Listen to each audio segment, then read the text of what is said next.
Premier League games in November.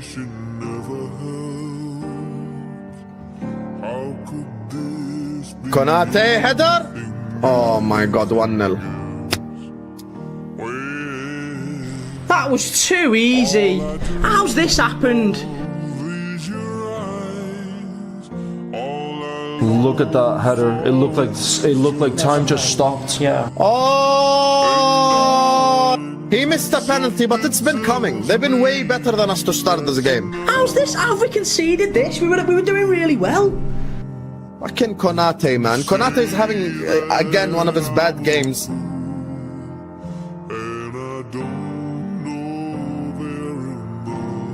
"17 goals conceded in 11 games. Oh, great cross! Header Van Dijk! Yes! Golazo! And we equalize! Vamos! Offside. Robertson.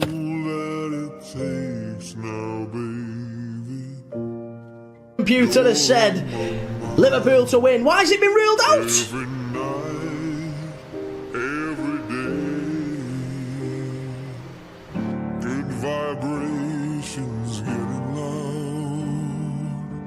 Five games out of 11.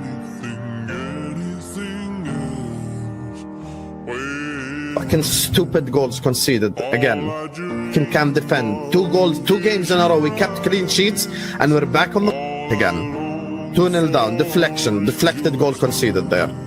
Liverpool need half-time. We need to get to half-time. It's 2-0. Jesus Christ. I've literally just said it. 2-0. It was always going to happen, this. And again, we're going to be talking about refs. We're going to be talking about this decisions that are going against us. 5 losses in 11. Doku. Game done. Over, done. Game over, guys. Game over. Over. Title race over, game over. We're getting absolutely humiliated here. 17 goals conceded.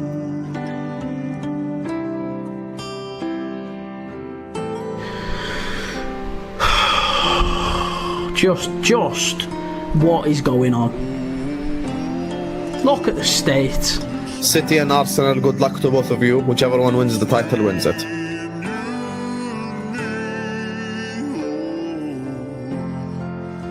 We absolutely suck right now, guys.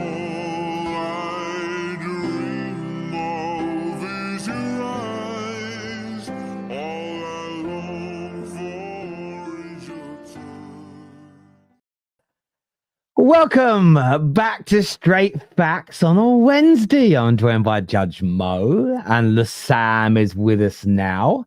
And yes, all I long for is the love of watching Liverpool lose games and melt down. It's been amazing, and thank you again for allowing another beautiful montage at the beginning of the show. Husam, how are you, mate? I'm used to it by this point, so. Yeah, I'm just. Hey, how happy are you that Man United are above Liverpool in the table for real? Like, do you think of that? Do you think, yeah, Man United are above Liverpool in the table? There is a possibility that we finish above Liverpool on the table. Is that something that you have, to be honest, that you think about?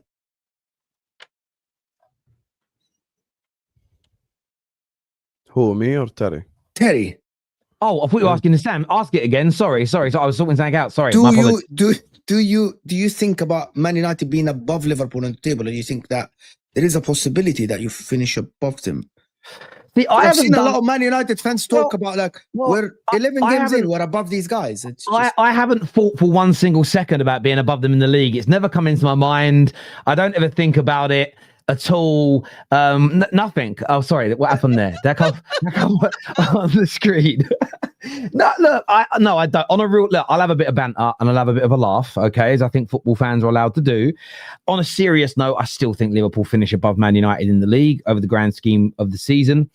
But yeah, look, I'm enjoying their failings. One of the reasons in the summer, like we grew a lot of Liverpool fans on our channel because we were, I'm always very honest about how I see things.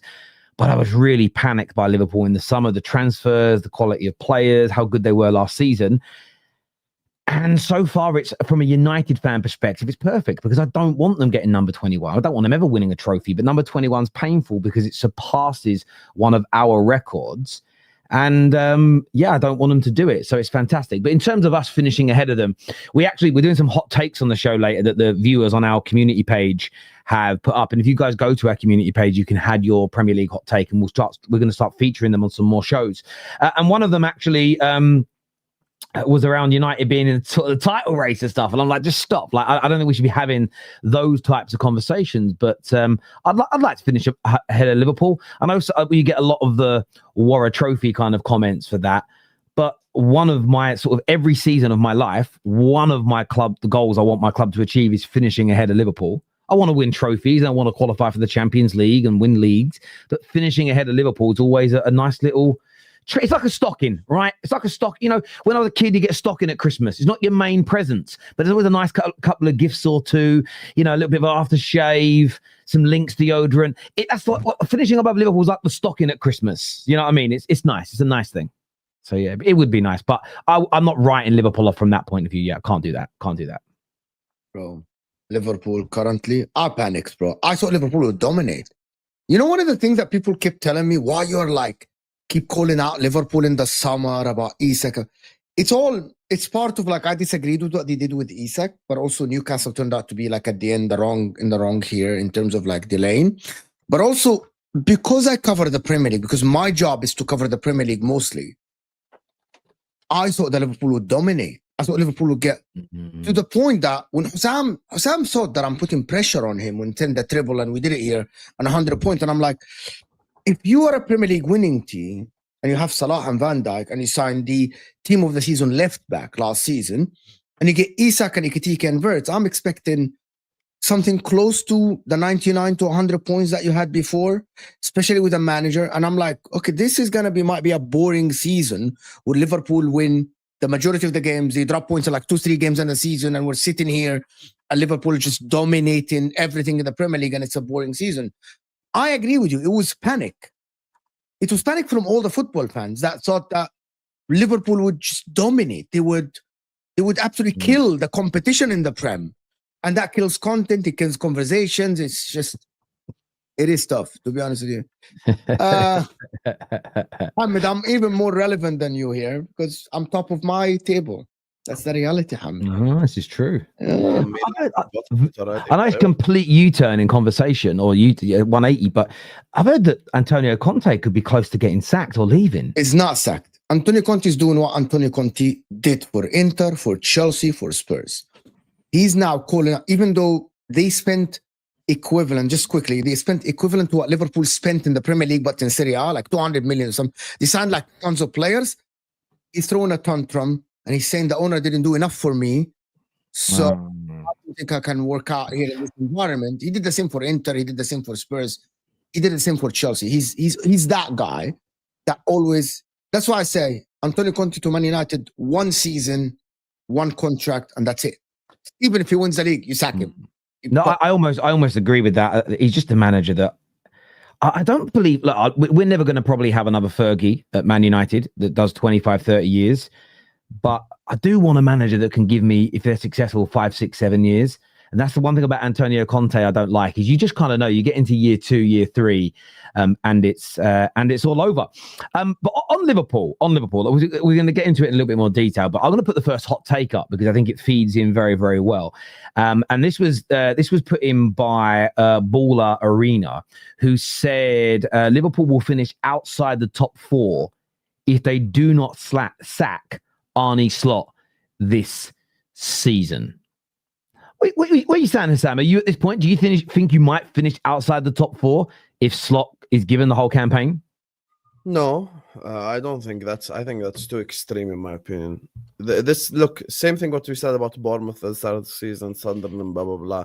Eventually, everything goes back to normality. We've had this before multiple times with Leicester, with Everton. So many examples of teams that are in and around the top 5 end up fading away at the end of the season. Arsenal will make top 4, City will make top 4, and then 3rd, 4th, and 5th place will probably be Chelsea, Liverpool, and whoever in 5th, like maybe Spurs, maybe Man United. But regardless, the top 4 race doesn't need consistency anyway. Top 4 race is like you can win 3 and 4 games and end up guaranteeing top 4. You know, same thing what Chelsea did maybe at the end of last season, etc. So I wouldn't go that far. I think we will probably end up in the top 5, top 4, even with slot there. Like we have an easy run coming up now, easier run of fixtures. We got 9 games.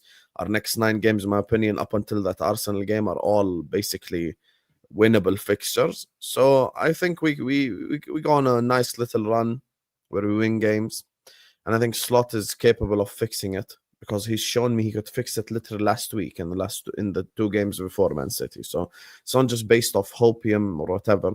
I've seen it on the football pitch. The same manager that did that to Madrid, did that to Aston Villa, is going to do that again. Is going to make correct decisions again. That's what I believe he can do. So, yeah, I think not finishing in the top 4 is way too extreme for me. Top Not 5. I agree, Top 5. but top 5, yeah, top 5 we'll get top 5, of course. But I think if Arne Slot finish anything below 3rd, he should get sacked. That's a different topic, Mo. I'm 100%, like, that means it's a massive regression with a lot of money spent. And the reason, and when I say this, I'm not ruling out that even if he doesn't get sacked and he finished 4th, he can turn it around the season after. But I'm someone who always think about football with risk. Are Liverpool Football Club in a position to take the risk? Or they should play it safe and try to hire someone else? Someone else, the new guy, is better. What I mean by this, Husam, is like, me and you never spoke about this. It's the first time I tell you this. Sometimes when I say this guy should be sacked, Maresca should be sacked, and I'm like, it's not me saying that he will fail, right? It's me saying it's too much risk now. There's too much on the line to risk it with a manager that finished 4th below Chelsea, Man City, and Arsenal that didn't make it work. Do you know what I mean by this? You sign too many good players for you to go another season with Arne Slot to start the season bad, which is Manchester United. When I said that to sack Erik ten Hag after he won the cup, when Man United finished 8th and they won the cup, people said, but he won a cup, he can turn it around. They're like, it's too much risk to give it to Erik ten Hag the season after. I think if Arne Slot doesn't turn it around, I think even if you finish in the top 5 or the top 4 and make Champions League, depending on the performances, I think you should actually try with a new manager, in my opinion, because you signed a lot of talent for us to be sitting here next season and saying, well, will Liverpool win the title? Will they challenge? This is going to be another Ten Hag situation where he won the cup. You finished in the top 5. Yes, you're making Champions League. I think that the reality is Arne Slot currently, I don't think he's utilizing the talent he has. I think it's not helping him that some of the players are fading away in this tactics that he's playing. Liverpool are in a team that I thought it will dominate. He's making everyone look worse. Some of the players are actually not performing as well. I think that the Man City game showed us that there's a quality difference between the two teams in terms of passing, dribbling, and commitment and willingness to run as well and putting in the effort. This Liverpool team is a myth now in terms of, like, I don't know if it's the manager only or the players need to be accountable. Like Van Dijk, for example, it is not Arne Slot's fault that Van Dijk is lazy. It's not his fault. It's not his fault that Konate can't clear the ball. That is not his fault. I don't think that is the manager's fault, in my opinion. You know what I mean? Like, if you look at Salah, Doku gets the ball with 2 players he can dribble. Salah is not even able to create anything from the position. I looked at the stat. The last thing I'm going to say, Salah averaged only 3 touches per game, less than last season. But the majority of his touches last season were to create something, to make things happen. The team is not helping him because he can take his ball to feet, is not run behind like Jota and Nunes or Diaz. But also at the same time, Salah is failing in delivering crosses. Is failing in delivering simple passes. Yeah, but I think this is the thing. This is the argument that Ter keeps bringing up. It's the same concept, basically, which is, look, Konate against Madrid. Let's use Konate as an example because people aren't emotional about Konate. So we don't have, like, preconceived notions about him or anything. So let's use Konate as an example. Konate against Madrid, Konate against Manchester City. Same exact player. Konate against Real Madrid was put in a position to succeed because we played in a defensive position. He had McAllister and Gravenberch ahead of him. He was able to use all his attributes in a positive light because he did not put him against Mbappe at halfway line. He did not have a world in which basically the Liverpool net was getting peppered all game because of the tactical setup. So when Konate had to tackle, when Konate had to clear, when he had to intercept, he was there and he did it. Against Manchester City, from the beginning of the game, when we high pressed, Konate had to face counterattack after counterattack after counterattack after counterattack because of our stupid high press, basically. Disagree with you in a bit after you finish on that point. Tell me after. So because Konate was in a position to basically use his attributes, use what he's good at, against Real Madrid, he looked really good. But against Manchester City, he didn't look good because of being attacked over and over and over and over and over. He looks bad. 2 points. Number one, two massive mistakes that Konate did in this game has nothing to do with the high line. Number one, he failed to clear the ball that Erling Haaland scored. That's an individual mistake. That's not on tactics. That is not on coaching. He just failed because it was on his head. He could have flicked it and the goal wouldn't have happened. He literally couldn't. The second mistake is that when Doku dribbled Conor Bradley, that was not in space. That was inside the 18. And he came and cleared it instead of rationally clear it to a corner or throw in, he went full on, tried to kick it through both of them, and it ended up at Doku's feet. That's number two. Number three, which is the point, is last season, Liverpool played on the front foot most of the time. And Konate was in space. And he was brilliant last season. I want to say that I had the talk with Staffy that day. I said he had a world-class season last season. That's why Konate was amazing last season. But this season, you're saying that he can't defend in spaces. Konate's build, actually, is supposedly someone who can defend in space. He's so quick. He's physically very imposing. He is supposed to be defending in spaces. Maybe not against Mbappe, but with all due respect, against Mateta. Against whatever who plays for Crystal Palace on the left, against Sarr, against whoever plays, against Igor Thiago for Brentford. Konate is supposed to be someone who is able to defend in spaces. That is his whole game. Is Liverpool a high line, Konate and Van Dijk able to dominate the opposition's forward, one or two forward, and it allows Liverpool to play on the front foot. Now you're saying that because he's out of form, Arne Slot need to change, which is you're not wrong here. But that means Liverpool have to change completely the way they play because to accommodate someone who's out of form.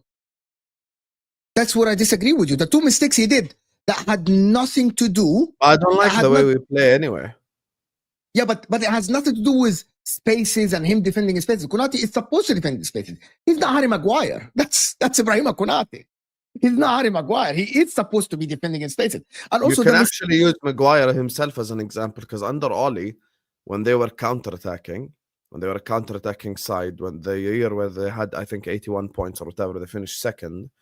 That year, Maguire looked really good, and people are doing Maguire prop. Year after, he looks like shit when they play in that offensive way and blah blah blah. So when you say so what changing the way that we play? It's not about that. And football is a chain of events. Football is not just by the way, Konate lost the header to Haaland and that's it. Okay, what happened before that? So the root cause, Liverpool start the game in high press. Which leads to City having chance after chance after chance, which leads to City having momentum, which leads to City having belief. Liverpool players having less belief, less momentum, less blah, blah, blah, having to defend over and over again. So it's a chain of events. Yes, the goal that happened, none of the goals that happened were a result of the high press. We understand that, but that's not the point here. The point is, football isn't just happening in individual moments and that's it. There's something leading up to that moment. There's events that lead up to that moment. And that sequence of events happens. There basically has our players not believing in themselves, making mistakes, blah, blah, blah, because of that thing. I think that we just went to the Etihad, set up in a mid-block / low block. Same thing what we did against Real Madrid. Put Salah and Ektik at halfway line and defended. We'd have had a way more positive outcome. We could have left the Etihad with a draw. We could have sat here going you know what? Villa, Madrid, Manchester City, You get me 2 wins, 1 draw, not bad, very good result for Liverpool, etc. But that's the issue for me. We're looking at it in individual moments. Konate should have won the header. Robertson should have closed down the cross. Van Dijk shouldn't have stuck out a stinky leg. Someone should have closed down Nico Gonzalez. The third Doku goal, I don't think anyone can do anything about that because it's an unbelievable goal. So let's push that to the side. So yes, I can look at individuals and their individual moments, and this guy should have done better here and done better there. But it's a different individual in every different game doing something like of this nature, which is why it goes back to the feet of the manager. I'm backing him because I think that he will turn it around. I'm not slot out, I'm slot in, because I think he'll turn it around. I think he'll eventually get the shit together, specifically with this easy run of games coming up. But I'm not gonna go around and point at every single player and tell you the bad moments that they have in every single game, because we'll be here until tomorrow. Well, yeah, look, I don't think it's one of those things. I feel like it's a combination. I do agree with you that one thing leads to another in a game and over the course of a season. You know, you can lose a game and it puts you under pressure for the next one. Sometimes that makes you play better. Sometimes it makes you play worse. And I think that's all part of it. And Slot, back to the hot take around Slot's got to go, Slot to be sacked type thing. I understand why some people view things in that light. It's just a principled thing with me when it comes to we're all so quick to jump on managers needing to be sacked, and sometimes they do. Sometimes they're not good enough. Sometimes they have fallouts with the players. Sometimes they are at fault for where a team is and it should be in a better position.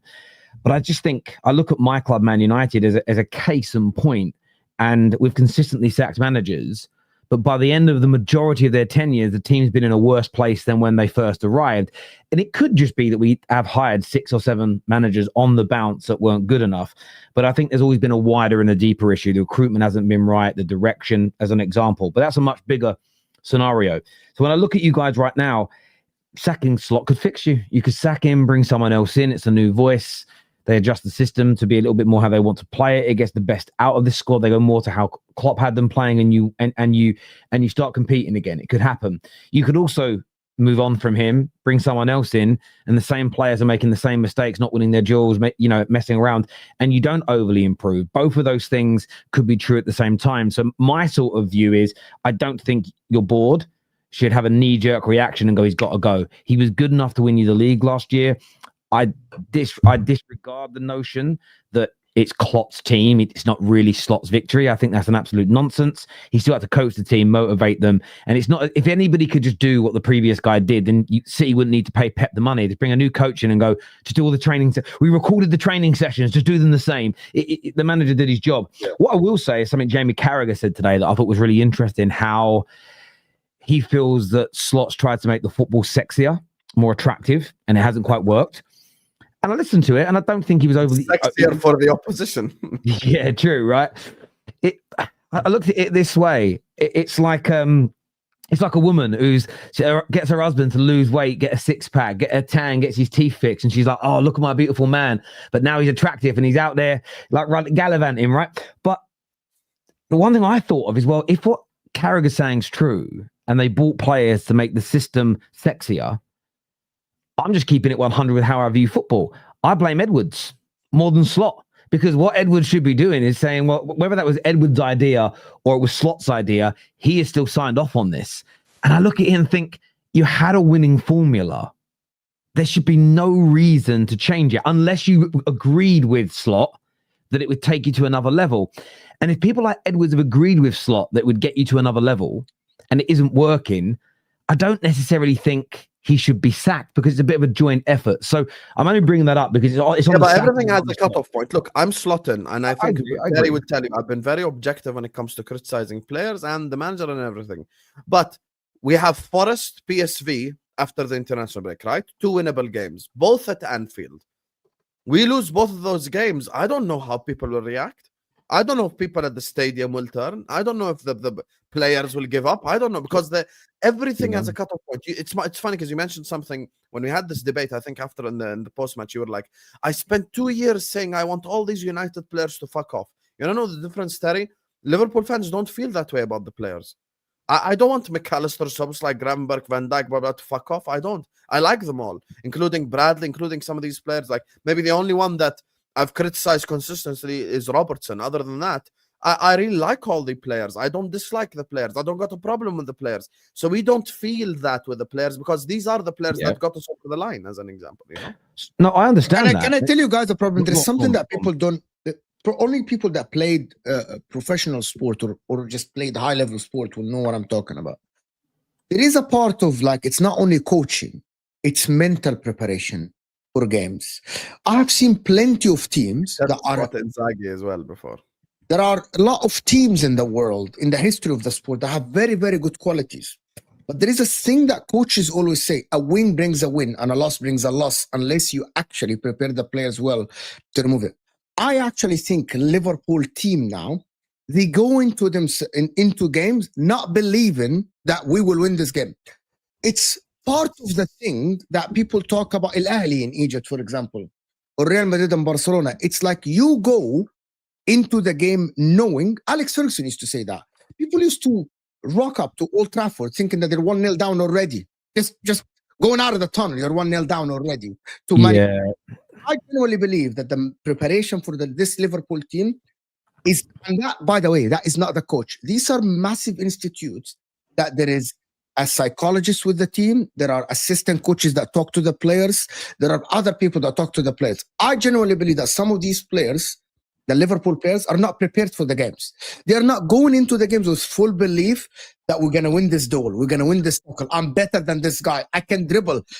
I think I said before, that I can't remember who said, about like 20 to 30% of the completed dribble is you believing that I'm doing this move. I'm dribbling past you. I'm going about it. Not be scared. Salah. Yeah, but you're not going to sack Giovanni Van Bronckhorst, Mo. But you aren't. But that's what I mean is that I think the way to get out of it sometimes is either change of the guard, change of the captain. I'm not saying I'm suggesting you do that, or change of the voice in the dressing room. This, when people say new managers bounce, that's what I'm talking about. But Mo, the problem is this doesn't apply to Liverpool because we can't change the captain. We can't change the assistant manager. We don't want to sell all these players and think that all these players are rubbish. We like our players, bro. Do you remember? Yeah, I know. Well. But do you remember? But it's not about. Do you remember when I said something about Man United? When I spoke to you guys about Man United in the beginning, I said the new blood up front, because they aren't in the same culture, might change how Man United look on the pitch. Just because Mbeumo is not used to the Man United culture and the losses. Cunha is coming in with a new mentality. Yeah. Liverpool team, you won so many games in the beginning and all the last minute goals, and now you started losing games. Like, I don't think that these players are performing to even 50% of their ability. This is the thing for me, right?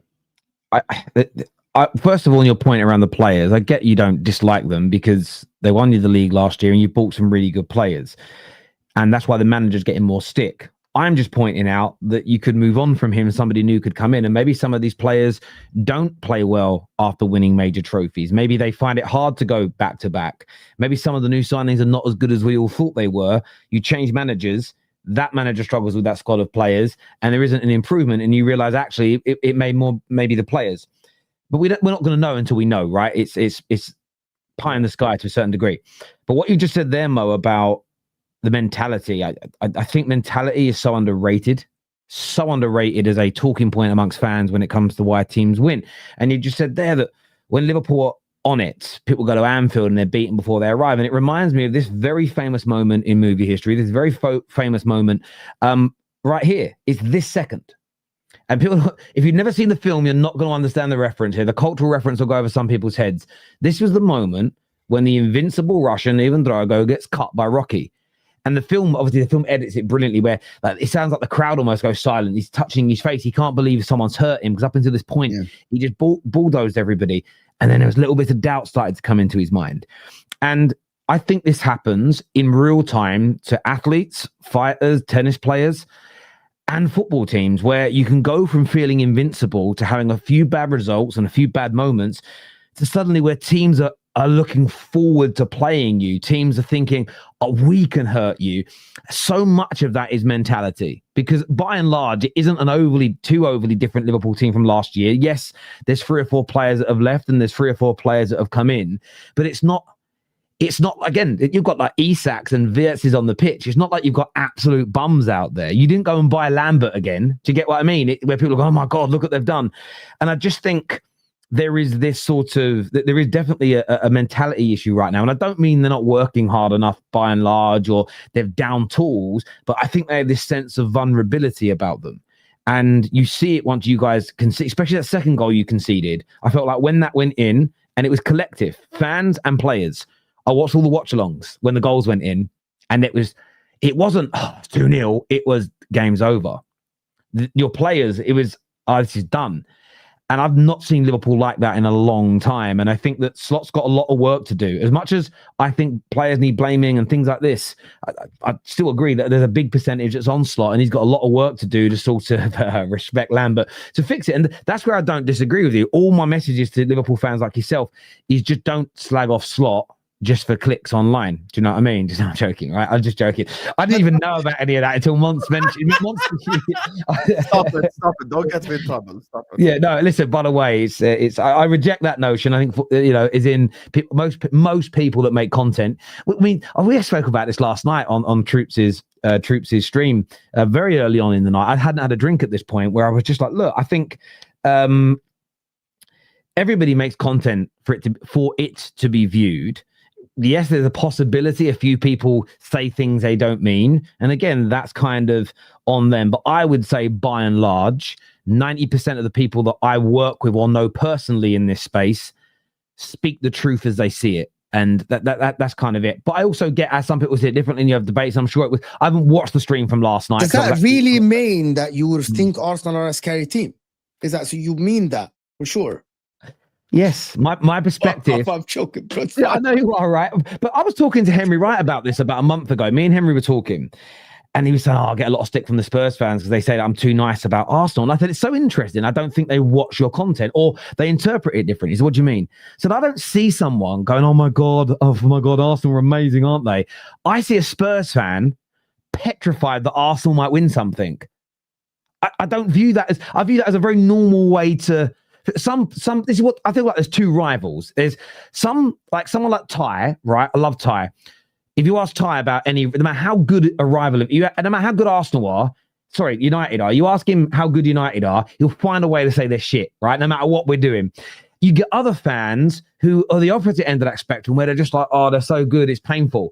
But it isn't, for me, I don't look at it as like, oh, you're glazing them. I look at it as, wow, look how fearful. And I say how I feel about Arsenal. Arsenal with a team. I said it last night, actually.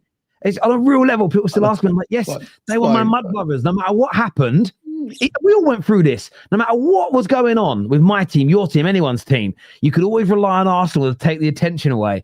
And when that disappeared, it worried me. I'm not going to lie. Like, it's the truth. But yeah, look, I think Liverpool, as you say, a lot of work to do. Let's jump into some of these super chats here. Whatever happens, we are going to find out what Slot is made of. Right now, he looks like he's made of Weetabix. Should have cashed in on Salah, is what Ginger Bish says. Yes. Okay. Yes, Ginger. The guy that had a historic season last season. Yes. Liverpool, you guys should have sold. Yeah, the guy that had a historic season. It's hindsight talk. Once again, forget using last season. This season, Atletico Madrid, Salah plays really good, we win. Everton, same. Aston Villa, same. Real Madrid, same. I think this notion that Mo is washed or finished is a total bullshit notion, in my opinion. I don't think he's washed. I don't think he's finished. I just think we're asking him to do stuff that he's not comfortable with, just like what we're asking the rest of the team. In terms of what he's capable of doing, I think still, if Liverpool Football Club put him in a position to succeed, he will succeed, and we will succeed. So, yeah. Wayne here. I love this rest. If he dies, he dies. Still to this day, whenever I watch Rocky 4, I'm screaming at Rocky to throw the towel in so Apollo don't get hurt. And I don't know why I think the ending is going to be, the outcome's going to be any different. I love them films, man. Isak looks like he's going to be the new Sancho. He hasn't even played. He didn't even play. But I bet everyone in the Premier League really hope that Isak's signing fails. Apart from Liverpool fans, everyone. It doesn't matter who you support, you want Isak to fail. at Liverpool. 1000%. Of course, 100%. If the players aren't good enough, you cannot blame the manager. If the players are good enough, then it's mostly on the manager at least. Yeah, listen, I understand that. I think that's a really fair. Again, I might disagree with someone's opinion, but it's the logic. If that's someone's logic, I think my players are excellent. Therefore, the manager is failing to make it work. And that's why, even if you're a Liverpool fan who doesn't want to sack managers, if that's the consensus thought, then it makes sense to want the manager to be changed. I think that's absolutely fair, and it's very sound logic. If the players aren't good enough, you cannot blame the manager. If the players are not good enough, then you cannot blame the manager. I agree, you can't blame Slots for everything, but this is mostly on him. So it feeds into your previous super chat, and if that's your logic, I can't argue with it. I can disagree that all the players are good enough or not. I'm talking hypothetically here, but I do think they are, but I think they're playing badly. And I also think there's a third option here, which is the manager's good enough, the players are good enough, but the players might not just be in good form, which also happens. I remember when I first moved to Manchester, I was definitely living in Manchester at the time, because I remember listening to the radio report, and United had gone like a stupid amount of games in the Premier League without scoring a goal. And one of the dads of one of the students said something along the lines of, Fergie's got to like kick these players up the arse and make them play. Like, because it was Sir Alex, nobody was like, oh, his coaching suddenly got bad. He's not teaching them how to. It was all the attackers were just in bad form. This happens in football. I remember it, and it took a while for the team to really start performing and scoring again. So, of course, though, Slot's not going to have as much credit in the bank. You off? All right, thank you. It's clear Salah is 100% holding the team back. This is the transition period for us. Viets will explode during AFCON.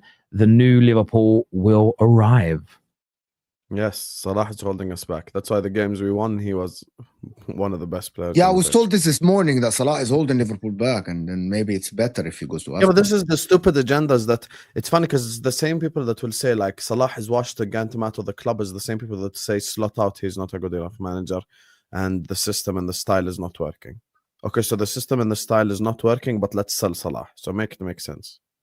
It's kind of the same thing that this guy went with the whole Bruno thing and like the debates and everything. Like, so you're saying the system and the style and the structure is shit, yet you want to sell players. That makes no sense. So let's fix the style and the system and the structure, and then make our mind up. Liverpool lost too many off-the-ball runners, Diaz, Nunes, Jota. They added better individuals, but with less off-the-ball work rate. And that's one of the main reasons Salah is not delivering, because no one's creating space. Hello, my favourite child come in. Hello. Yeah. Listen, my friend, I'm just going to tell you something about Salah. It's not only that. Salah is not actually connecting some of his stuff, some of his normal passes, some of his normal crosses. Yes, Ekitike wants ball to feet. That is now on the manager to adjust the tactics to suit Wirtz and to suit Ekitike and to suit Gakpo. That is what it is. It's without Nunes, without Diaz. I don't think people are overrating Diaz because they see him at Bayern Munich doing wonders. Diaz was good for Liverpool, but he wasn't fantastic. He wasn't Haaland. People make him as if he was like, oh my God, he was Firmino or he was Mane. He wasn't. He wasn't Firmino. He wasn't Mane. He was good last season, but he wasn't Mane. Like, he was part of a machine that won the league, and by the leadership of Salah up front. It's as simple as that. Yeah. I think the Salah thing.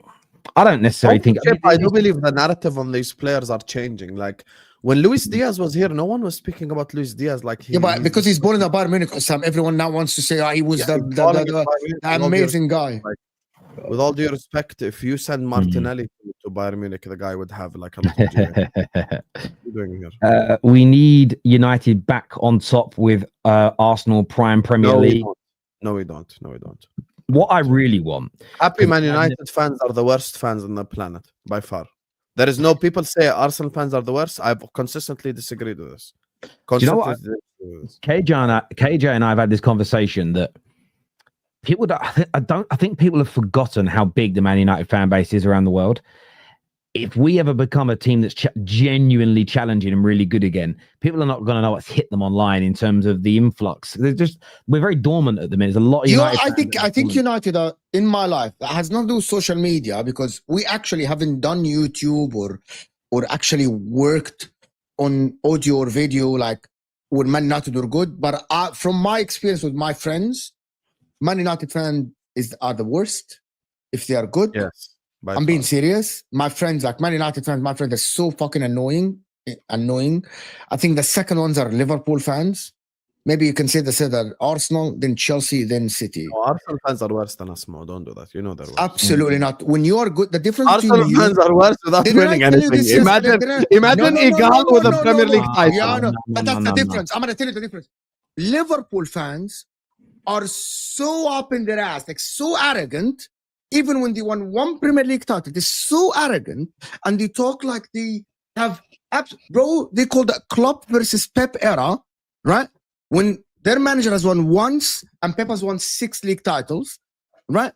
Arsenal fans are annoying, but you can get back at them. You can get back at them easy, Arsenal fans.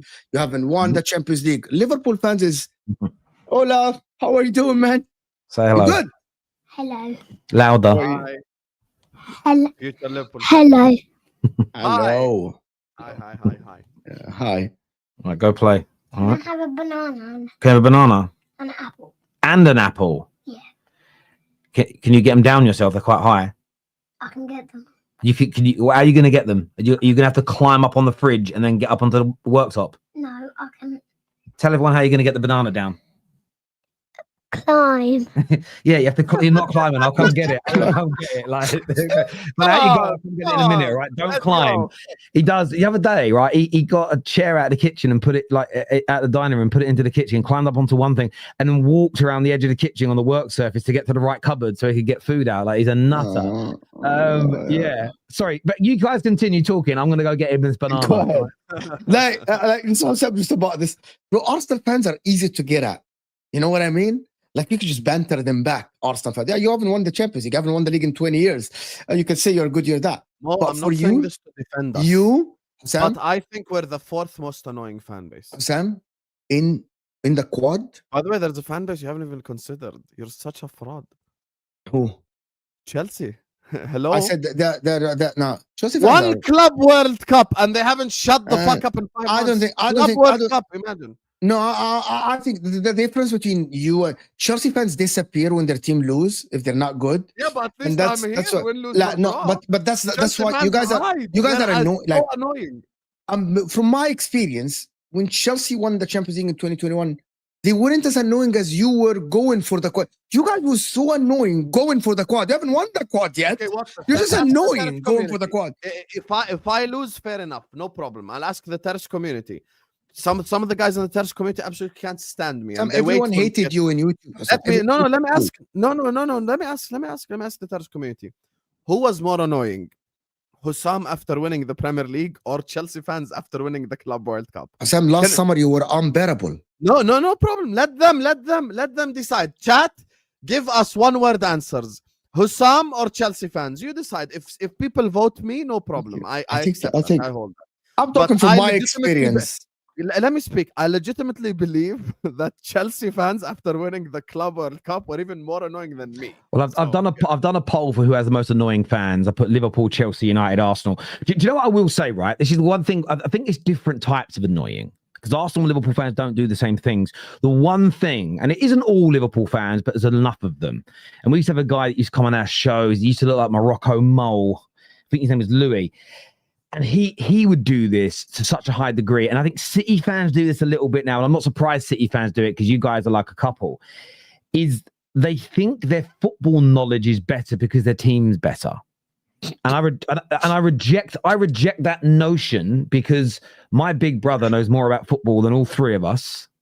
And if he doesn't do it on camera, but if he was to sit down and talk football, it'd ruin us all. He's knowledge in history, tactics, understanding. He's got an eye for a player. My brother's fantastic. Yeah, he's a Leyton Orient fan. So that's why I reject that notion that the team you support does not dictate how good your football knowledge is. 100%. And I feel like City fans a little, but Liverpool fans, that's my only real bugbear with Liverpool fans. It's that. And Man United fans, though, we do have, listen, our motto is hated, adored, but never ignored. We are definitely annoying. Like I wouldn't say, but I'm the same in the sense It's a of definition of entitlement. You guys just hear it in your head. And you'll absolutely hear how it sounds to other people. It's entitlement. What it means is this, right? It doesn't matter if you hate us or you adore us. We're never ignored. We are all, and the media is proof of this. No matter how good or bad we are, every single day we are one of the main features in every single all the back pages around the country when it comes to football. It doesn't matter what's going on. United are always, even when teams win things, like rivals of ours, we're featured in the article about, this type of thing. Sometimes a player will sign for Barnet and it will be ex-Man United target, not ex-player. It was a player that we were linked to by that same newspaper 10 years ago. Joins Barnet, we're mentioned. It's there. When it comes to predicting, like even if we're the best team in the world, I barely predict us winning games still. I never do we'll smash you. Well, every now and then I don't like it because I always feel like I'm tempting fate. It's just not my way of doing it. If all you're asking of Salah is to stay upfield and score, then cool, keep Salah. However, Slot wants Salah to track back, so should have sold him. But once again, that actually proves my point because we're asking Salah to do stuff that Salah doesn't do. By the way, Isak also doesn't track back. By the way, Verts was also not bought to track back. So what are we doing here? And that is my overall point here, Ginger. You get me, big up to you. You've supported my channel as well and stuff. But it's the reality, Habibi. I'm sorry. So you're basically saying Slot is asking players to do shit they're uncomfortable with. I agree. So my conclusion can't be sell Salah then. My conclusion has to be... I actually think that there is no way. This Liverpool team is very hard to work unless they are so dominant and they have a DM that breaks the place so good. And I think it's impossible for a team currently in the Premier League to carry 3 players or 4 players within the game, which is what Liverpool defense and midfield are asked to do. They can't carry Salah, Gakpo, Ekitika. You cannot have players that can't press and also ask McAllister and Gravenberch to press too. What the fuck to carry them defensive, it's impossible. Remember what we said after Aston Villa? McAllister, Gravenberch in front of the centre backs, defensive. By the way, we can do the easiest thing is we can just do what Arrigo Sacchi did 30 years ago. Defend in 6s, attack in 4s. Most basic bitch football. You get me? Defend in 6s, attack in 4. Defend in 6s, attack in 4. The great black and red wall. That was the style of Sacchi. Run it back. This year says, so to be clear, Salah isn't washed, but in this system he is. He literally told Slot to play to suit him last year. That's not sustainable for Liverpool. There is a very quick rebuttal to this. Yeah. Messi under Enrique, Tata, Tito, Pep Guardiola, all the managers that manage him at Barcelona, I promise you they all accommodated for him. Now, Salah is not Messi, but what Salah was doing last season, the only player who ever did that in history was Leo, in terms of numbers, which is goals and assists in the same game, blah, blah, blah. So I'm looking at like our team and we have to accommodate for Mo. Because I know that Mo is a difference maker. And I think people point out moments for Mo just on purpose. Guys, the chance that Mo missed, we were fucking 3-0 down. If he scores, it's 3-1. And we lost 3-1 instead of 3-0. Great. Who gives a fuck? I hear that. Luis Diaz came up with loads of crucial goals last season. I was hate watching. I know. Equalized when we were down and go ahead goals. 100% missing him. If I go and check how many equalizers and Luis Diaz scored last season, I promise you it won't be more than 3. Man United rattle Husam because he knows we're bigger. Yeah, no, of course. Man United don't rattle me. I said Man United fans are annoying. I'm not annoyed at Man United Football Club. Liverpool fans like Husam are the worst, is what Mr. Harry You had an Isak agenda even though he didn't play. No, but you're one of the worst Liverpool fans I've met in my life, bro. You're one of the worst. You're one of the worst people I've ever met in my life. I'm joking. No, like in the quad season, you know what I'm talking about. Sam, when his team is doing well, it's very hard to actually sit on a stream with him, bro. And you're a good fan. That's why you ran the spaces. That's why you ran all these thousands of hours of spaces.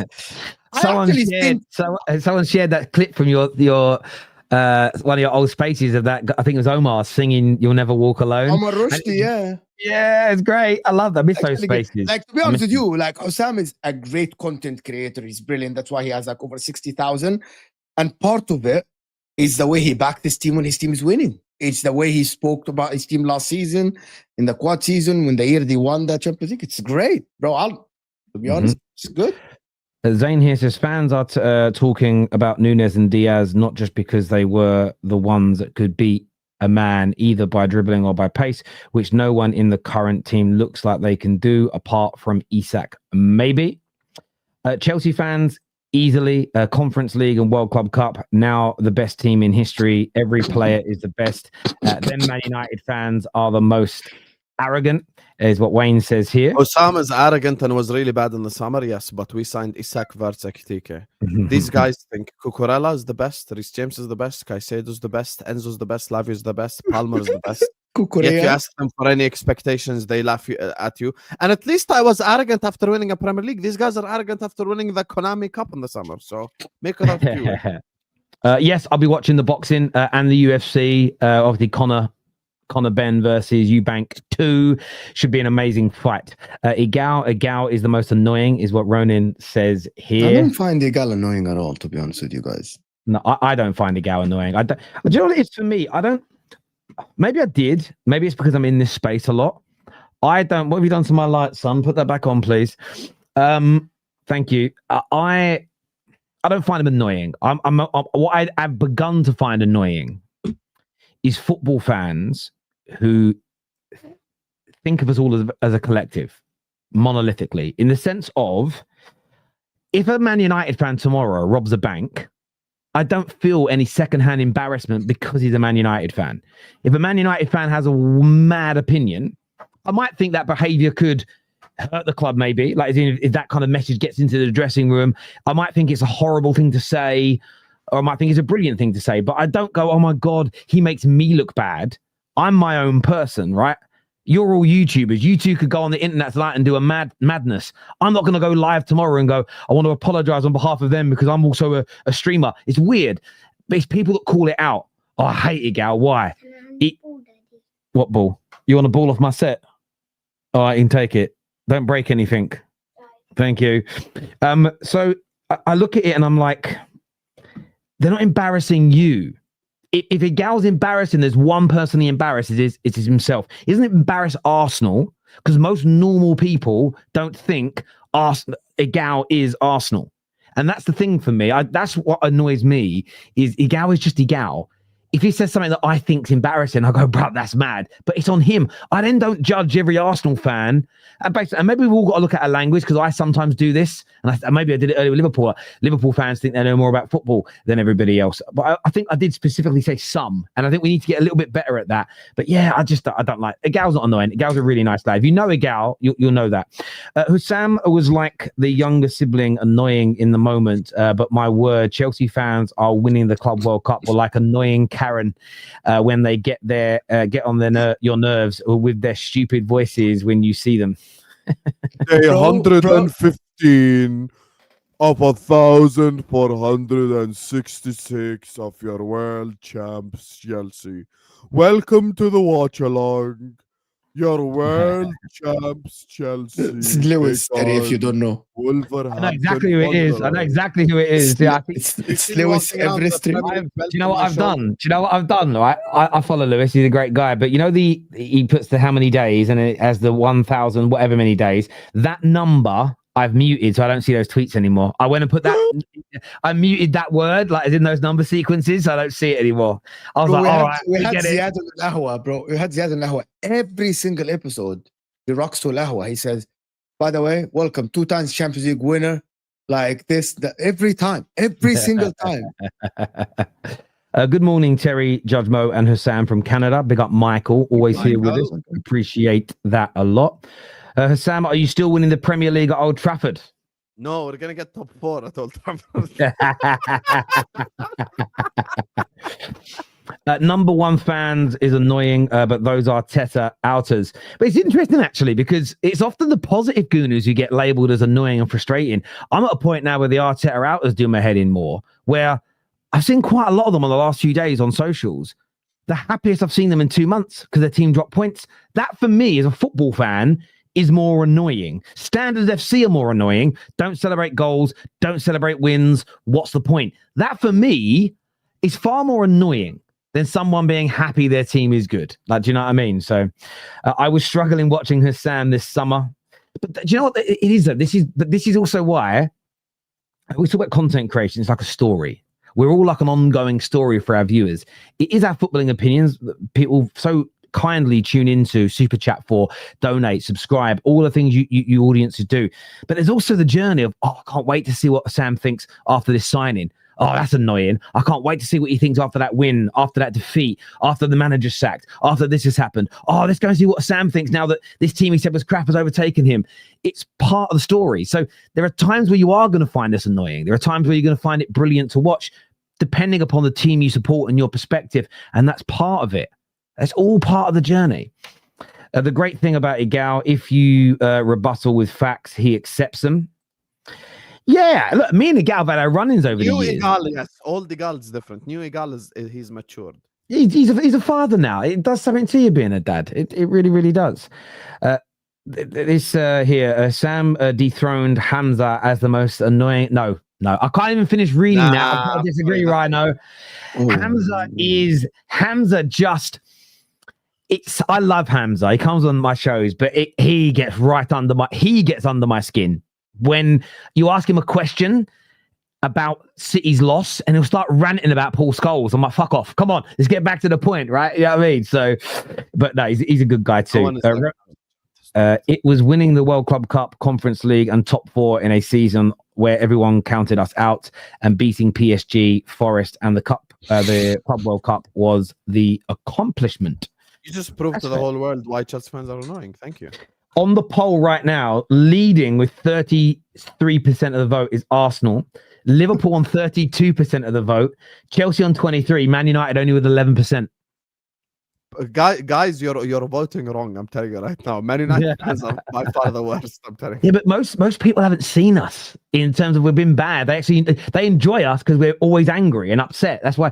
By the way, if you're watching over on X, it'd be great if you can come join us now live on YouTube. The link is on the post on X. If not, and you want to stay there, but we want you to join us here, though. Join in with the community, get into the chat. If not, stay on X, but give it a retweet, please, and give it a share. We'll come back to some more of these. Hang on. This is from Patrick Lynch earlier on today. Big up to Terry, Mo, and Sam. Always have to support my favorite show. Hope you are all well. I'll be honest with you, I'm exhausted. Did the stream with Troops last night until about 4. I went on. I was going to go. I didn't set a time with him. I was going to go and do an hour, maybe 2. Ended up doing 8.5 hours. It was an amazing stream. Loads of people on there that I haven't worked with in a long time or never worked with. Enjoyed it. Some good debate and. Yeah, absolutely thoroughly enjoyed it. I don't remember the last couple of hours, to be honest with you. I was flagging, but we had to stay on. Me and X and Lee and KJ, Sam for a bit, because Troops fell asleep. We couldn't leave. None of us could go. Do you know what I mean? So it's amazing. Because it was 5 a.m. I had to go pray and stuff. I come back. Troops is knocked out. I called Troops like 5-6 times. I mean, he just didn't pick up. and then when I later on, I'm just I couldn't sleep. I look at my phone and Troops is like, I had the Mackeys and I just he's gone. It was mad, but I'm exhausted, but I'm all good, my friend. Thank you. He says, I'd love United to finish ahead of Liverpool, but if we do that, then no way Slot is the manager next season. Potentially, I agree with that to an extent, because if United finish above us, with all due respect, even Terry knows this, that probably means that Liverpool finish outside the top 5. So, yeah. No, I agree. This here, Winter Surf, I hope you're well, bro. Thank you for the super chat, bro. Leopards in a tree, feet up all season, aftertaste with a jug, first Premier League in 2020. They claim they have the best side of all time, claims to be a classy club too, but boo Trent, plus up yours, Husam. I can't believe the reaction. Honestly, the reaction by the rival fans, some of them, I'm not going to generalize, to Liverpool fans booing Trent is so pathetic. I swear. Like, I don't get why it's so bad for Liverpool fans to boo Trent. And he plays for a different club now. I don't understand this. This is just so weak. So what, we booed Trent? Did Arsenal fans not boo Adebayor when he played for Man City? Do you know what? I need to give Staffy a trigger warning. Okay, Staffy, because I'm about to... No, I have to give Staffy a trigger warning because I'm about to give an opinion. I'm about to share an opinion that I don't agree with, but to give a different perspective. I know Staffy gets very angry with me when I do that, so I need to warn everybody about it. Just because he could be driving. I don't want him to crash or anything. Do you know what I mean? I want him to be good. But I don't think we should tell Liverpool fans what they should and shouldn't do. I think booing Trent is absolutely fine. Thank you. There is an argument, though. There is an argument that I think holds water, and it's logical. If you're one of the Liverpool fans who claims to be the most classy, respectful, and loveliest institution to your players, and then you boo one of your players, I can understand why it gets called out. Because people don't view that as classy. They view it as a lot of people view it as bitter. I think it's okay to be bitter and frustrated with the next player. But when you have the claims of being the most classy, it's a bit like the celebrities when they say, I'm all for climate change, but I'm about to take my 50th trip on my private jet in the last year. Off we go. Like, people call it out. I think that's what it is for me, for them. Terry, do I have faith in Jesus? Yeah, I do. And, I respect other people's religions, but for me, Christ is king. Simple as that. Chelsea, that's me cancelled, I suppose. I'm probably going to get arrested in the UK for saying that. I'm not going to lie to you. It's on the borderlines of being illegal over here. I'm telling you. Chelsea fans want the top six to legitimize the Club World Cup as a major trophy so badly. It's not you beat the off-season PSG in a weak contest. Give it a rest. Do you know what's interesting about this? I'll say, Garrett, I know you're an Arsenal fan saying this. I look at it, this way. If it's such a big trophy, you don't have to try and convince anyone. It just is. Well, can I tell you something about this? I thought about it yesterday. Hold that. Actually. Hold that. I'm going to use that statement now forever. If it's such a big trophy, you ain't got to convince everyone. Hey, we won the Premier League. I don't have to convince you it's a big trophy. Hold that, mate. Terry did a reason. All that Chelsea fans' response is that Wikipedia says, UEFA says it's a major trophy.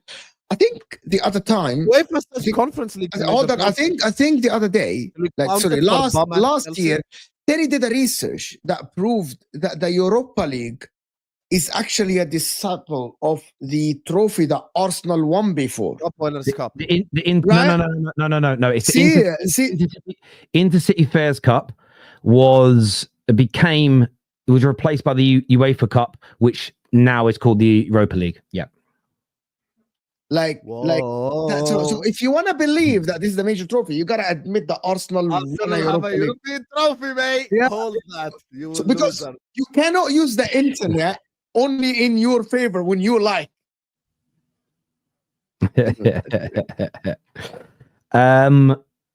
Yeah. I love this. Chelsea fans are getting dunked on. Let's go. We have a new poll running now, though, and it's who's more annoying, Arteta outers or Arteta inners. We're running that one just for a laugh. We've got to have an international break.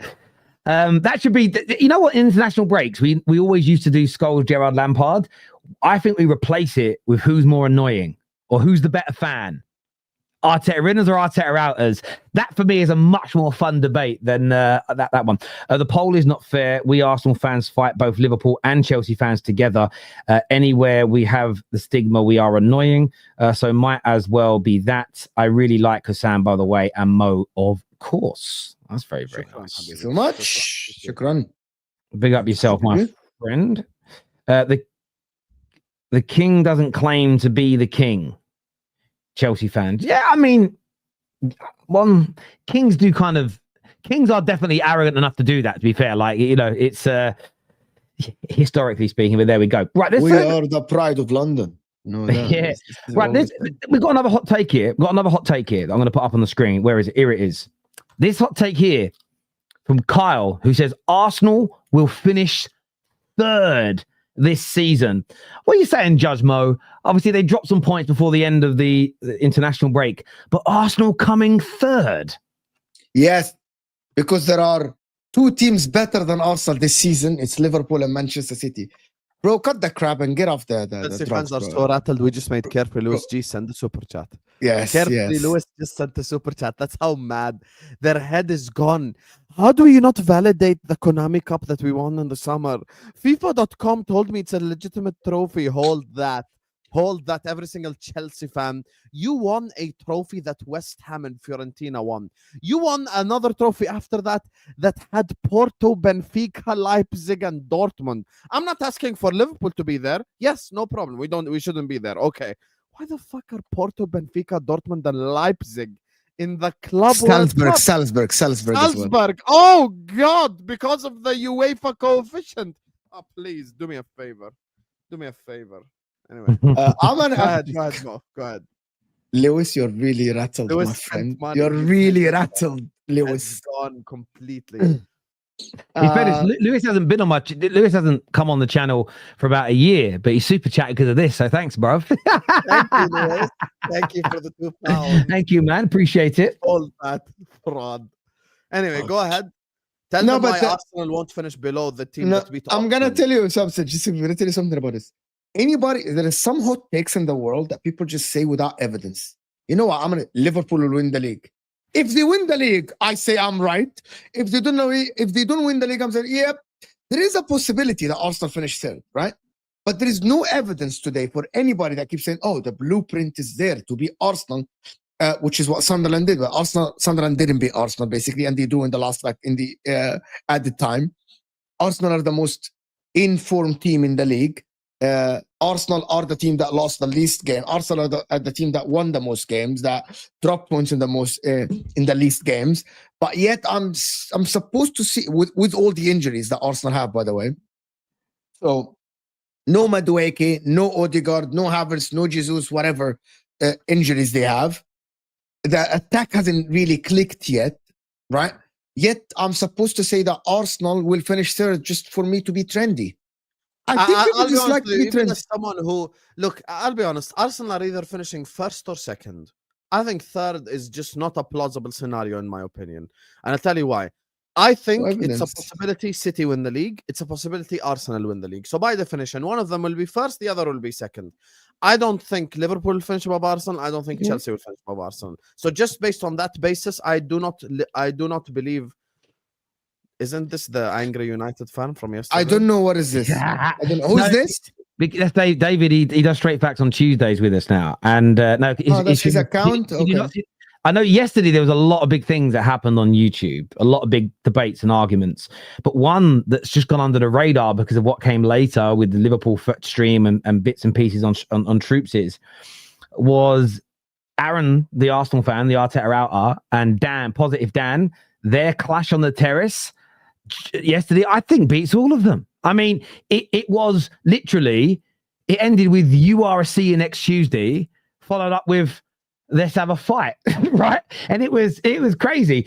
When did this happen? I need to see that. Sorry. I need to see that. I got a message from one of them. I'm not going to say which one yet, saying, "Do you know anybody at Misfits Boxing?" I do actually, and I'm going to try and see if we can arrange it. Like, I already know who messaged you that. 100% I know. Yeah. I'll put money that it's Dan who messaged you. 100%. Yeah, it was. I told you. I fucking know people. I know people. I knew it. I knew it was Dan who messaged that. 100%. Yeah, it was a madness Can I fight. have an but actual fight over Arteta's squad? That's crazy. Dan, don't do it. Don't do it. I'd never punch Mo for rage baiting me for the last year. It's just football, guys. That's not. I don't get. By the way, like jokes aside, I don't get people who take football that personally. I was about to. That go on a stream and go like, you know what? I'm gonna kill this guy. Yeah, I'm gonna punch. This, in I fairness to actually Dan, want to though, say something terrible about this. Go on, go on. The people that actually think that to prove themselves right in their opinion, they need to fight someone and prove they're stronger than them. Hang on, I want to jump in for a second. To actually stronger than them are Hang on. But that wasn't why Dan offered him out. They were having a conversation about football. Dan offered him out because he called him a "see you next Tuesday." So it wasn't. He doesn't want to. Yeah, he doesn't want to. He didn't want to fight him because they had a difference in football opinion. Okay. It's because he viewed it as we're both men having a conversation, and you just called me a really horrible name to my face. And I think in most normal walks of life, if one man speaks that to another man, often it ends in a fight. So so I want to be very clear. He didn't say. Okay. It's not because of the football opinion. Let's hatch it on the the ring thing, right? Let's actually. He started. Then people want to fight. I'm gonna call that to Tom next. Yeah, I mean, listen, that word in England, right? So this is a little bit of a. I don't want to pull a Sava moment here with you, Husam, but I'm going to teach you a little bit of English culture here. That word, not language, culture, because that word can be used on it's a massive spectrum in England. I'm not going to use it because I'll be honest with you, I don't want to get demonetized. But I call some of my best friends it, right? You go, hello, you go, hello, mate. You're right, you can't. We flip that right through to you can say it to someone in the most vicious way. It's so multifaceted. It's unbelievable. So depends how you word it to someone, whether they'll be offended by it. And the more you know someone, the better. So if you call Tom it, he probably wouldn't be offended because you're mates. So yeah, it's a real interesting one, that word. Some people in England despise the word, men and women. They won't even utter it. If it's said in their presence, they're so offended. I'm not so much for me. I just don't say it on YouTube because YouTube don't like it. Do you know what I mean? So yeah, I love the word. I love it. I think it's such a, but I mean it from a friendly way. Like me and all my mates call each other it all day, every day. It's great. Anyway, back to Arsenal. Yeah, I don't. Arsenal aren't finishing third. No, guys. they're not finishing third for me. And That's a diarrhea take. That's not a hot take. Yeah, I also look at it and think to myself, you know, I was looking at this earlier today, and it shows the next 5 fixtures for all the clubs. And what Sky have done is they've ranked it on where teams sit in the league based on like who's got the hardest next few games. You can look at Man United and Liverpool down the bottom, by the way. Finally. We play a lot of teams that are currently struggling by and large. So there's a big expectation on us to deliver. Arsenal's is quite difficult, to be fair, that their next 5 games. They've got quite a few teams in the upper echelons of the league. City have also, look at City's next 3 games, though. 40, I know one of them's Newcastle, so it's an anomaly, but they haven't been great. They play 14th, 16th, and 15th, 3 games running. So I think the narrative around Arsenal, when people keep saying to me, Terry, you must be saying they're the absolute favourites right now. No, but they might be marginal favourites. But you look at those next 3 games. Arsenal's are much harder than Manchester City's in terms of the league position of these teams, right? All it takes is one Arsenal draw. Can I see again? Show it again, please. I want to see Chelsea. Oh, Chelsea's is pretty decent as well. Yeah, okay. Where is Chelsea? When do Chelsea have the hard running? It's like when are they going to have the hard games? Well, bro? I think this is the way you got to look at it though is this, right? So Chelsea come in there at number like 12, right? But who are they going to play? So they play the 17th team. They play Burnley, right, in the first game back. Then they play Arsenal. So of course that is a hard game. Then they play Leeds United. Then they play Bournemouth. I don't think Bournemouth's a hard game. Then they play Brighton. So I wouldn't say they're all easy games. I don't think there's many easy games at all in the Premier League. But if you're basing it on how good they've been this season, I would expect Chelsea, who sit 3rd in the league, to beat almost all those teams but Arsenal. I don't think they'll beat Arsenal. I think they'll beat the rest of them. But that's why I'm not sitting here and doing this Arsenal have won the league already stuff. I think Arsenal are an excellent team. Everyone knows that I praise Arsenal when I think it's right to. But it's still too early in the season. They could draw to Tottenham and City could win their next game. And suddenly there's 2 points in it. And by the way, that's no shame to Arsenal because they're going to drop points this season. Even the Centurions, who got the most amount of points we've ever seen, had weeks where they dropped points. At the end of the day, and if you actually go back to that Centurion season, the first 10, 11 games of that campaign, Man United kept pace with them. You know, and it's just one of those things for me. I think people are doing a bit too much. But will they come 3rd, Arsenal? That was the season where you guys beat West Brom 5-0 at Old Trafford, right? And Lukaku scored like a hat-trick or something. The beginning of that season, we had quite a few good results in the first period, and we think we drew. I think we ended up being a couple of points behind Chelsea, behind City after the first 10, 11 games. But they just so much better than we were. I think they beat us in that opening 10-game period as well, if my memory serves me right. So, yeah, but I don't see Arsenal finishing as low as that hot take suggested. This here says, okay. Oh, this is back to the Chelsea talk. It says, you are a fraud. Why not mention Bayern, Real Madrid, City, and PSG were there? Because we don't disagree with them being there. I don't even disagree with Al Ahly being there. I don't disagree with the clubs that won the Asian Champions League being there. I've made this clear 100 times. When I look at the Club World Cup, my issue with it is not the continental champions of every single continent. I'm okay with that.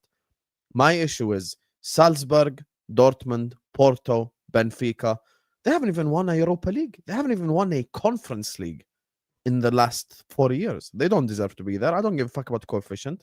If If too many Champions League winners are from the same country, fairs. Bring the Europa League winners then. At least they've done something to warrant being there. You know, that's my logic.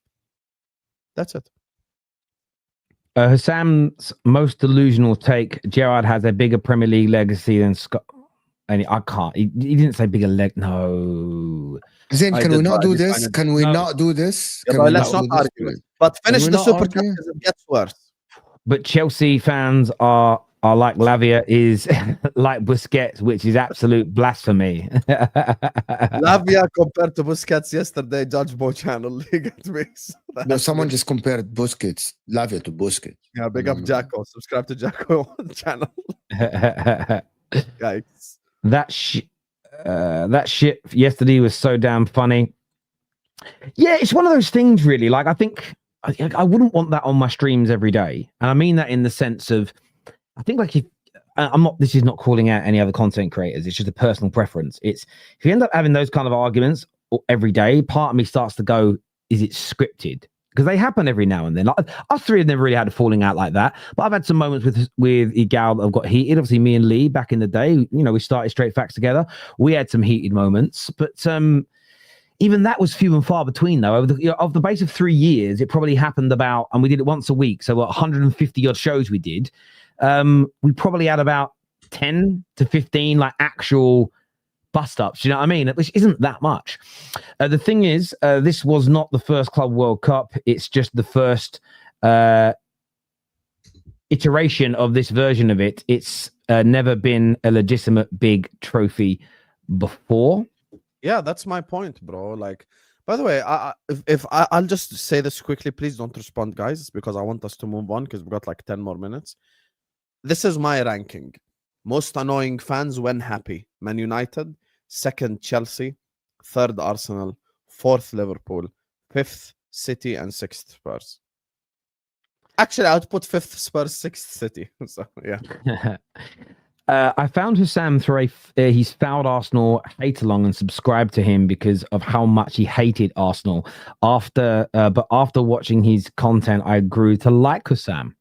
That's nice. Many people have that relationship with me. I hated you at the beginning, but now I really like you. Appreciate it, you as Gunners. You get me? Do you know, it's actually one of the stories of my life, actually. I'm very much a I'm a very much a second first impression kind of person. My actual I know that you two gentlemen probably won't be able to make it to my birthday party, although you're invited to my 40th birthday party, just because of logistics. I want to make sure that everyone's aware of that. But there's people there that you would meet. Oh, how do you know Terry? So many of my best friends will say, Terry, it's almost like the same story. Met Terry, was like, met him for the second time, really liked him. And the amount of people have told me that. And I mean, sometimes it's because of what they've been told. And you would like that, Husam. Like what you were told about me compared to how I was with you. I remember, you know, it was always a nice feeling when someone said, I was told not to do this, that you were like this, you treated people this way. And then I met you and it was the complete and utter opposite. And that's always nice to hear. Before I met Terry, everyone, like, basically, I was told Terry's see you next Tuesday, everything. I worked with Terry, and Terry's been great to me ever since I met him. 3 years I've been on the Football Terrace.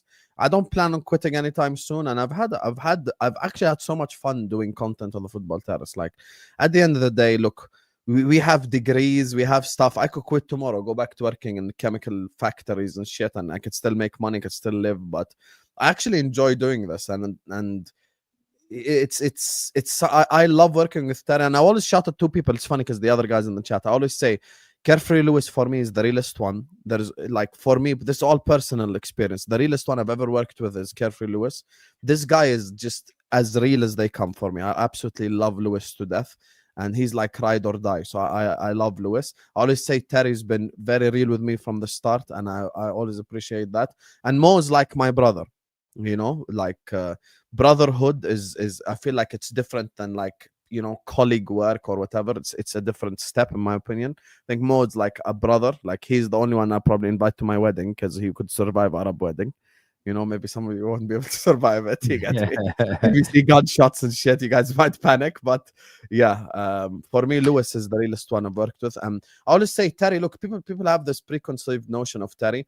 Terry, just like everyone else, puts the terrace first and puts his channel first, but that's what everyone does. I put Don Husam first. Mo puts Footy Judge Mo first. We try to, you know, put ourselves out there and work and stuff like this. And Terry's always been respectful to me in terms of like, even like from a religious perspective, like I get paid for straight facts, and mid show if I tell him I've got to go pray and come back, he doesn't go like, oh, I pay you for this. Like, no, he's been very nice to me from the start, and he's the first person to pay me to do a YouTube show as well. So I mean, other little things as well. Like people don't know. Like I have betting partners sometimes, but I tell the team that does our commercials, I don't want one on this show. And any of the shows where I have anyone who's Muslim that's going to be on the show, we do that. And the thing is about putting the Football Terrace first. It's yes, I do, but some people have, I never reached out to you. I didn't think you'd be up for collaborating. Why? I was told that you don't do anybody else's channels. I was like, no, people just don't ask me. Ask me, and if I'm free, I'll do it. So it's one of them things. But equally, yeah, I like I always say this to people, and I'm not ashamed of it because I think there's nothing wrong with it. So Terry, if somebody asks you for a job and you're going to pay them, do you also ask them to prioritize the terrace? For that bit of work, yes. You know, if I was going to pay someone to be on my panel for a match reaction, I would expect them to be there from the beginning of the match reaction to the end. That for me, if you've got a problem with that, I don't care. I'm never going to change that. If someone's going to come on as a guest, like for instance, Husam jumps on the shows, Igal comes on those shows, I know what they do. By the way, I don't even say anything. They do their match reaction either live or they do a pre-record. Then they jump on the terrace. And then most of the time, especially Mo does it. Mo and Husam do it. They go and do their show, right? And then Igal will go to Never a Foul somewhere else. And it's absolutely fine. But if one of them was like, Terry, I've been coming on a while. I'd like to get more involved. If you've got any paid opportunities. And I said, well, I want to co-host for match reactions. Yes, I absolutely would expect that person to prioritize the show I'm paying them for. That's it, you know? And I'm it's not even like unashamed. I'm just, I'm not embarrassed by it. I think it's absolutely normal on every single level to view things through that spectrum, you know. And if you're someone that doesn't, then do something else. Arteta's Muse, massive frauds. Thanks for being here, bro. This here says that and Wolfie as well. Big up to you, bro. No, majority of us still hate Husam. Joking. Yeah, Tony, I'll see the 6.99 in my chat in 5 minutes. I hate Husam. Shut your ass up. 4-year golden badge as your king. Your is expiring soon. I dare you, Mo. Look at the camera straight in the face and say that I'm more annoying than this. 4 years gold badge as your king. Imagine. For what? For winning Konami Cup. Hello. Wallahi, you cannot convince me I'm more annoying than Chelsea fans. No, I think they're just rattled. I think they're seeking validation. I genuinely believe they're seeking validation. I genuinely believe now Chelsea fans are seeking validation.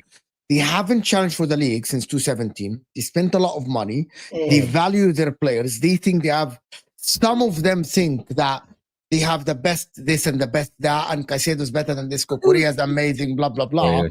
Yet they don't expect to challenge for the title. But when I say you should challenge for the title, they're like, no, whoa. We are in transition. Whoa, don't put pressure on me. I shouldn't be challenging, but I'm king of the world. Whoa, why you're pressuring me? This here says, Terry, allow me to redirect your question back to you. Where would your money be if Arsenal faced Chelsea in the Champions League quarterfinal this season? Over 2 legs, Arsenal.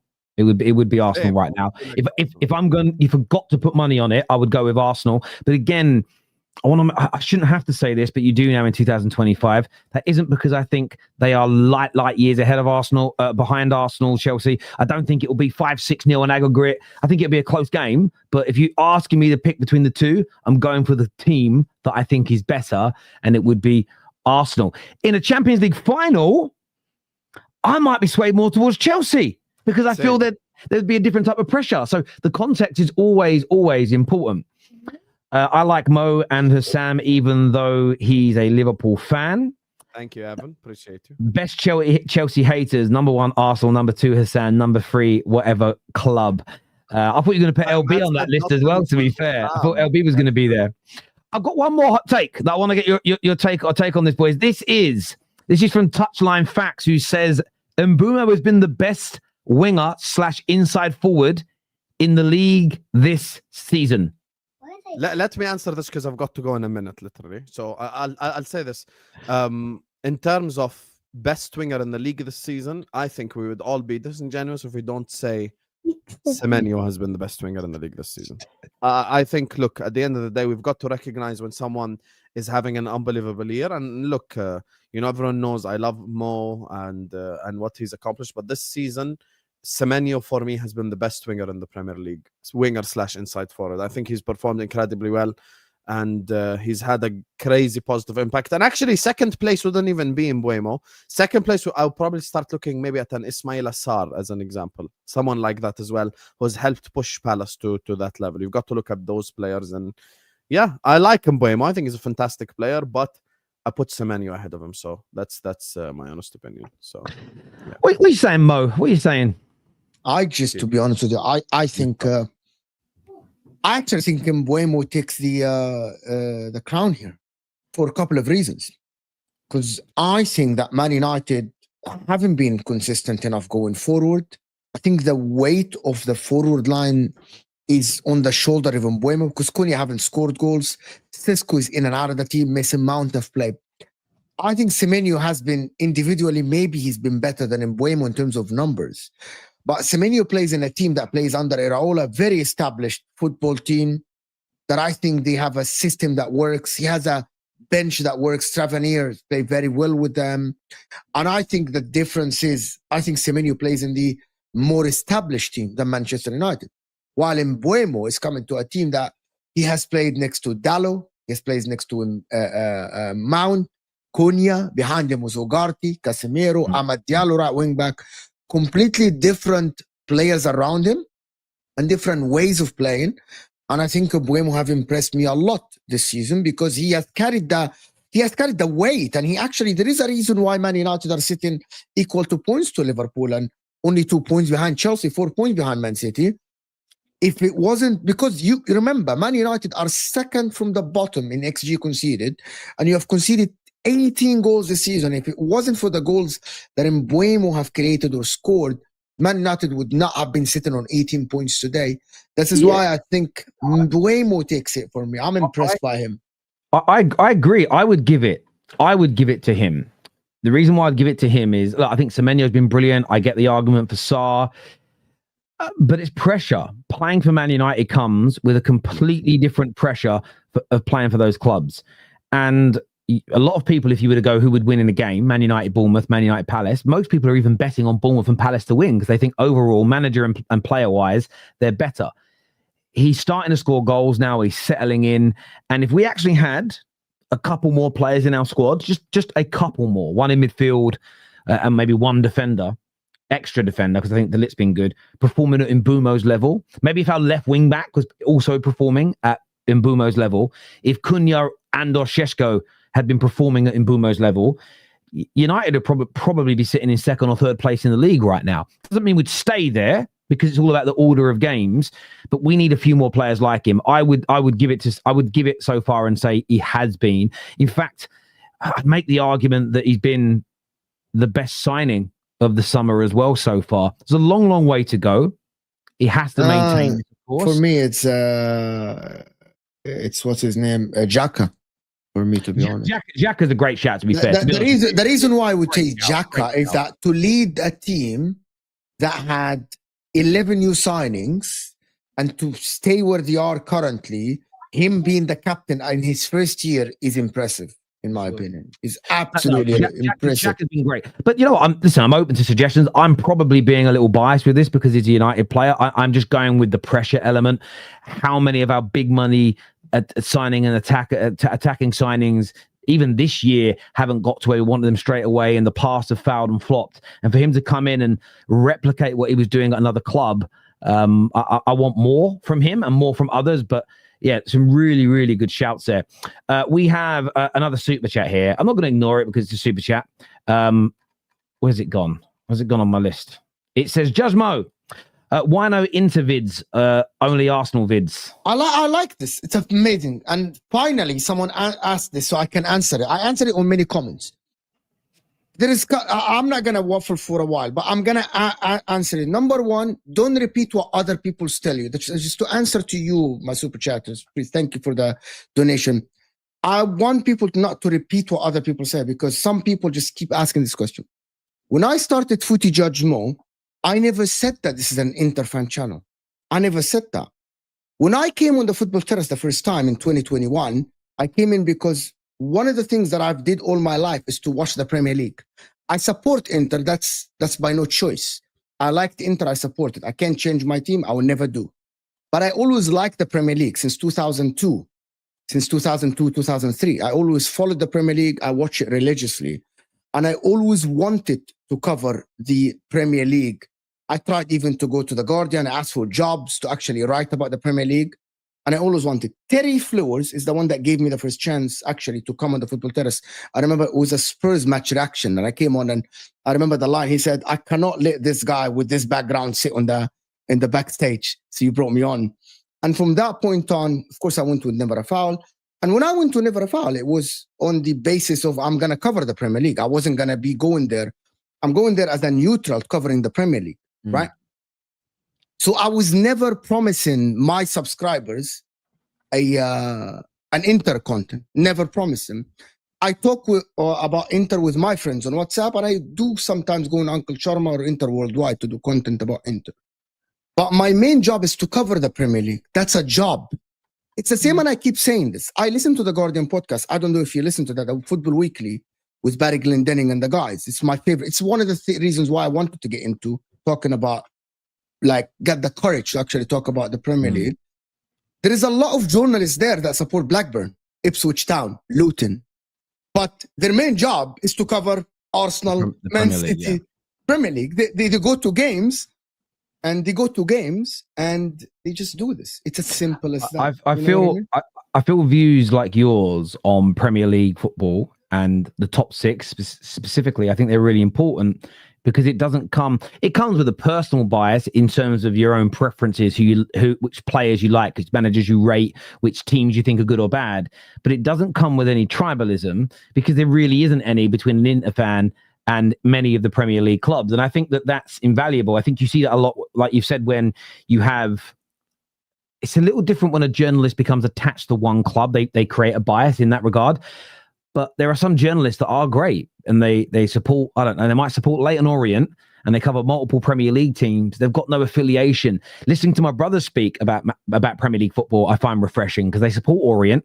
They have no allegiances and they just say it as they see it. And it's a different perspective, if that makes sense, because they're not emotionally invested. I think it's there. And listen, in terms of your own channel, like, to the super chatter, listen, bro, I mean, people can do what they want on their own channels. If somebody is a fan of Timbuktu FC, but they want to start a podcast, they want to start a show, they want to make TikToks talking about Premier League football, talking about Arsenal, talking about Chelsea, Liverpool, that's just on them. The most important thing is if you don't like it, just tell YouTube once, don't recommend me this channel and don't subscribe to it. Don't watch shows that person's on. Don't follow that person on X and they'll never bother you. This is the thing about the internet that I do find frustrating is that people make it so they see things they dislike. They'll click on a video, they'll watch a political commentator they hate, but they'll watch them and then moan that they're allowed to speak. If you just don't follow, mute, move away, you don't see it happening.